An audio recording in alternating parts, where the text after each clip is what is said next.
लहुम वक़ूदुन नार, उहे हूंदा जहन्नम जो ॿारण, उन में पवंदा। मुफ़स्सिरनि लिखियो आहे शान नुज़ूल में त इहा आयत कहिड़े वक़्तु नाज़िल थी, छो नाज़िल थी। ये मथे रुको में तव्हां ॿुधो त सूरह आल इमरान नाज़िल थी आहे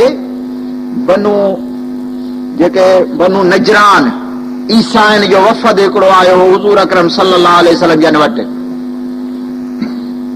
उन वफ़द में अञा अचनि पिया हुज़ूर जंदे, उन जो आलिम हिकिड़ो हुजे अबू हारिस बिन अलकमा, ईसाइन जो आलिम हुजे, उन जो चढ़ियल हुजे गॾ ते, गॾ थेड़ खाधो, थाबड़िजी पियो, हे वञी ड्रठो किरियो।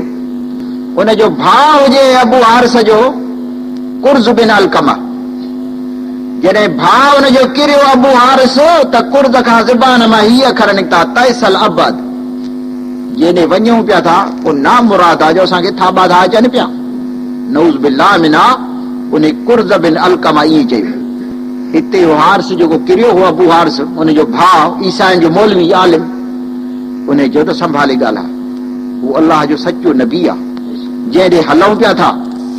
तंहिंजे करे तोखे अदब करणु खपे, उनजे लाइ अहिड़ा अखर थो चई पियो। हिते कुर्ज़ चयो, पोइ जे सचो नबी आहे त पोइ मञूं छो नथा, पोइ मुस्लमान छो नथा थियो। त अबू हारिस चयो छा कयूं, फलाणे हाकिम पैसा ॾिना आहिनि लाखों रुपया, हाणे उहे पैसा सहायूं या ईमान आणियूं।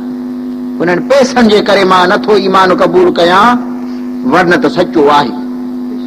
कुर्ज़ जो त पोइ त हलाक हुजी तूं, भाउ पंहिंजी जाइ ते आहे, मां वञी थो मुस्लमान थियां।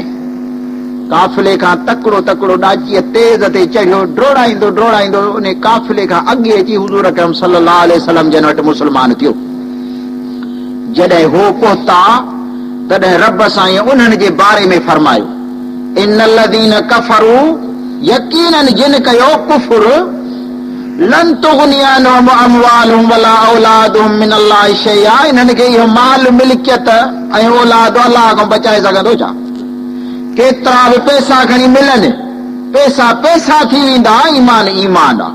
माना दुनियाकारनि दीन विञाए वला थिया, पैसनि खे ॾिसी करे दीन क़बूल नथो करे। यहूद